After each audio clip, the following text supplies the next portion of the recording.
വളർത്താതിരിക്കുക, നല്ല ആൾക്കാർക്ക് വോട്ട് കൊടുക്കുക, അതാണ് നമുക്ക് പറയാനുള്ളത്. എത്ര പറയാനുള്ളത് എടാ മോനെ? എന്താണ് ഞാൻ വരുമെന്ന് വിചാരിച്ചത്. അക്ബറിനെ കുറിച്ച് അയാളുടെ ഭാഷ അയാൾ റെഡിയാക്കിയപ്പോ അയാൾ ഓക്കെ ആയി. ഭാഷയായിരുന്നു കുറച്ച് മോശം, പക്ഷെ അത് നന്നാക്കി. ലാലേട്ടന്റെ ഒരു വഴക്കോടുകൂടി പുള്ളി ഉമ്മ പറഞ്ഞോടുകൂടി പുള്ളി അനുസരണമുള്ള മകനാണ് അദ്ദേഹം. അത് നമുക്ക് ബോധ്യപ്പെട്ടു. പക്ഷെ ഇപ്പൊ ഓരോ ദിവസവും ഗെയിം എന്താ പറയാ, പിന്നെ അതിനകത്ത് നിൽക്കുന്നവരെ നമുക്കിപ്പം സെലക്ട് ചെയ്യാൻ പറ്റാത്ത അവസ്ഥയാണ്. കാരണം ഞാൻ പറഞ്ഞല്ലോ, നല്ല ആൾക്കാരെ പുറത്തേക്ക് പോകുന്ന ഒരു സ്ട്രാറ്റജിയാണ് അവിടെ. അത് ജനങ്ങളാ തീരുമാനിക്കേണ്ടത്. ഉറപ്പായിട്ടും ഉണ്ടാവുമല്ലോ, ടാർഗറ്റ് ഉണ്ടാവുമല്ലോ. അതുകൊണ്ടാണല്ലോ പാവയുടെ കേസിലൊക്കെ അങ്ങനെയൊക്കെ സംഭവിച്ചത്. അപ്പൊ അത് വളരെ മോശമാണത്. അങ്ങനെ അല്ല അത് ചെയ്യേണ്ടത്.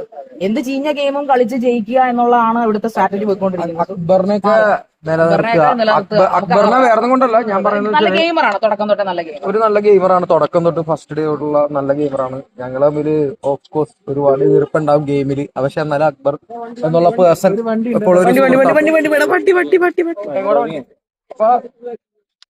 ഇപ്പൊ തന്നെ നമ്മളെ സുഹൃത്ത് ഒരു നല്ല പേഴ്സണാണ്. അതുകൊണ്ട് ഗെയിമിന്റെ ഭാഗമായിട്ട് ഞങ്ങളെപ്പോഴും ഒരു പ്രശ്നം ഉണ്ടെങ്കിൽ തന്നെ ആ ഗെയിമിന്റെ ഭാഗത്തിൽ അവിടെ തന്നെ നമ്മളൊരു പിന്നെ വൈകുന്നേരം ലൈറ്റ് മൂവ്മെന്റ്സ് ഉണ്ടാവും. അപ്പൊ അങ്ങനെ അതുകൊണ്ട് അക്ബർ ഒരു ടാലന്റഡ് കൈയാണ്, ഭയങ്കര ടാലന്റഡ് കൈയാണ്. നിമിഷ കവിയാണ്.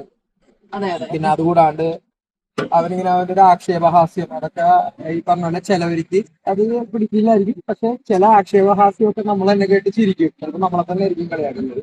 അപ്പൊ അങ്ങനെ അക്ബർ ഭയങ്കര ടാലന്റഡ് ആയിട്ടുള്ള ഒരു കൈയാണ്. അവൻ ഡെഫിനറ്റ്ലി ഡിസേർവ്സ്, മനസ്സിലായോ? ഈ പറഞ്ഞ പോലെ ടോപ്പ് 5 എത്താൻ ഡിസേർവിംഗ് ആയിട്ടുള്ള, ടോപ്പ് 3 ആയാലും അക്ബർ എത്താൻ ഡിസേർവിംഗ് ആയിട്ടുള്ള ഒരു മനുഷ്യൻ. എല്ലാപ്പോഴും ടോപ്പ് 5 അക്ബർ ഉണ്ട്. അപ്പൊ അതുകൊണ്ട് ഈ പറഞ്ഞ പോലെ അക്ബറിനൊക്കെ വോട്ട് ചെയ്യുക, അക്ബറിനൊക്കെ ഈ പറഞ്ഞ പോലെ അവിടെ മുന്നോട്ട് പോകാനുള്ള എല്ലാ റൈറ്റും ഉണ്ട്. അത്ര നന്നായിട്ട് ഈ ഗെയിം കളിച്ചിട്ടുള്ള ഒരു വ്യക്തി.